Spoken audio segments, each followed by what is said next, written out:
परेशानियां काफी बताया।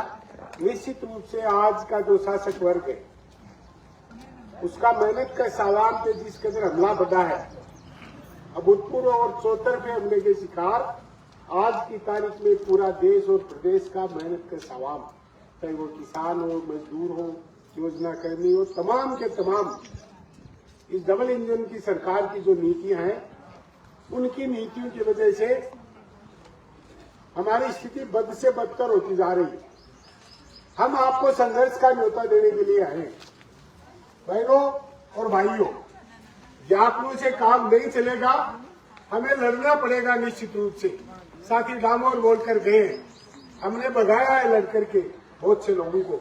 और पूरे प्रदेश के अंदर जब भी मेहनत के सवाल पर इन जन विरोधी सरकारों ने दमन करने का प्रयास किया है, हम फख्र के साथ कह सकते हैं इस लाल झंडे को साथ लेकर आपकी एकता बना करके इस भारतीय जनता पार्टी सरकार को, चाहे 2005 की सरकार हो, चाहे 2017 की सरकार हो, राजस्थान के तमाम मेहनत के सवाल ने इस भारतीय जनता पार्टी को हराने का काम किया है। निश्चित रूप से हम लड़ेंगे। हम आज इस मकसद से लेकर आए हैं, मेरी बहनें बार बार जो अपनी पीड़ाएं व्यक्त कर रही थी, हम मांग कर रहे हैं हमें परमानेंट कर्मचारी का दर्जा दो। हमने जो कुछ भी था वो देने की बजाय हमसे छीनने का प्रयास कर रहे हैं। अभी साथी श्रमिक कानूनों को लेकर बोले, मजदूरों को हड़ताल का अधिकार नहीं, काम के घंटों की कोई सीमा नहीं, 18 घंटे करो, 20 घंटे काम करो, उसमें बदलाव करके 4 श्रमिक संहिताएं बनाने का काम किया है। मनरेगा जो ग्रामीण गरीब का सबसे बड़ा हथियार था, मोदी जी भाषणों में कहते हैं महिला सशक्तिकरण का दावा कर रहे हैं देश में। महिला स्वावलंबन का सबसे बड़ा हथियार हम कह सकते हैं राजस्थान के आंकड़ों के अनुसार इस प्रदेश में मनरेगा में 70% महिलाएं, पूरे राजस्थान में 69%, पूरे देश में 69% मनरेगा मजदूर महिलाएं थी। लेकिन राजस्थान में 70% महिलाएं थी, उनमें अधिकांश आदिवासी और दलित परिवारों से थी। महिला सशक्तिकरण का हथियार इस लाल झंडे ने दिया। मोदी जी नारा सशक्तिकरण का दे रहे हैं और महिला स्वावलंबन का जो अधिकार इस लाल झंडे ने किया था उसको छीनने का काम कर रहे हैं। उनकी कथनी और करनी में रात दिन का फर्क है। नारा देकर आए, मेरी सरकार बनी,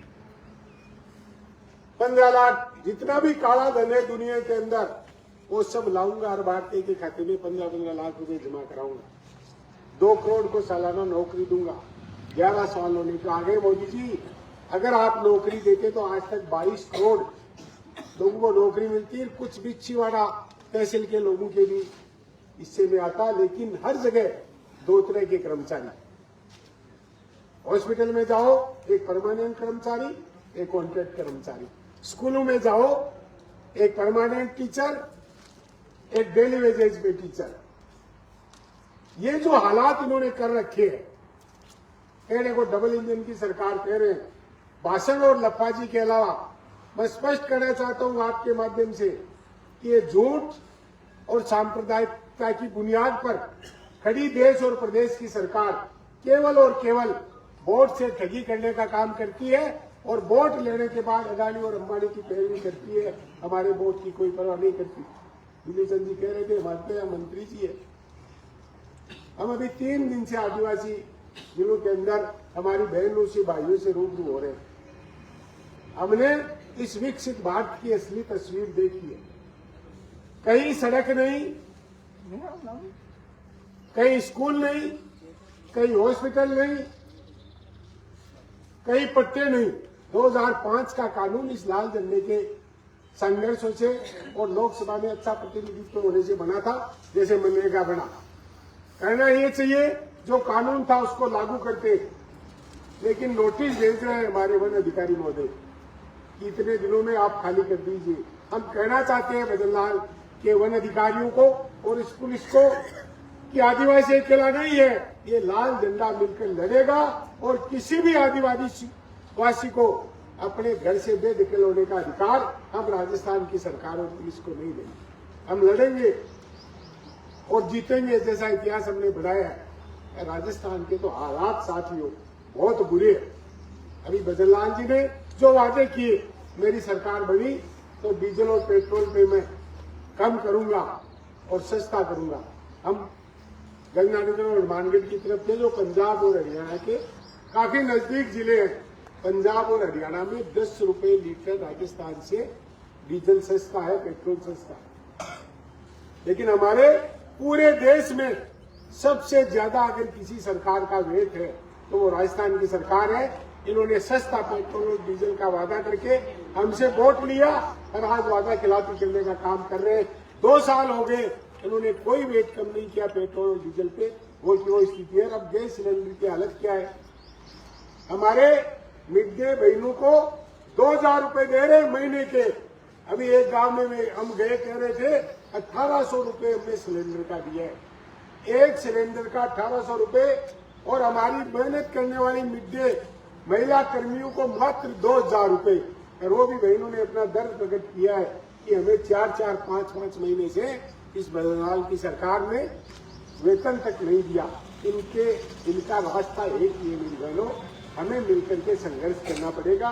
और उस संघर्ष का न्योता देने के लिए हम आपके बीच में आए हैं। हमारा ये जन संघर्ष जत्था राजस्थान के अंदर 24 तारीख से फरवरी से शुरू हुआ, 7 मार्च को जयपुर में उसका समापन हुआ और अभी 12 तारीख से हमने शुरू किया है। कल हम इसको समाप्त करेंगे। जगह जगह हाहाकार मचा हुआ है। 65,000 स्कूलें इस बजरलाल ने बंद कर दी। 65,000, 1.25 लाख शिक्षकों के पद खाली पड़े हैं। नर्सिंग, हमारी बहनें पढ़ी लिखी बहनें, कंपाउंडर के, नर्सिंग के, रेल के तमाम पद खाली है, लेकिन उनको भरने का काम नहीं करेंगे। मैं और दूली चंद जी झालावाड़ जाकर आए।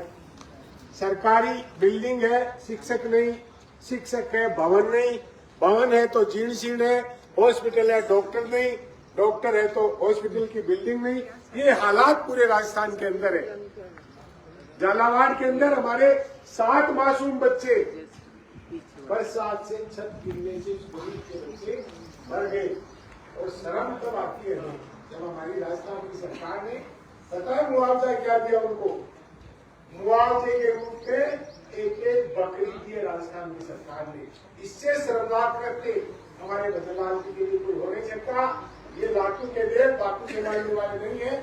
हमें संघर्ष खड़ा करना पड़ेगा और आने वाले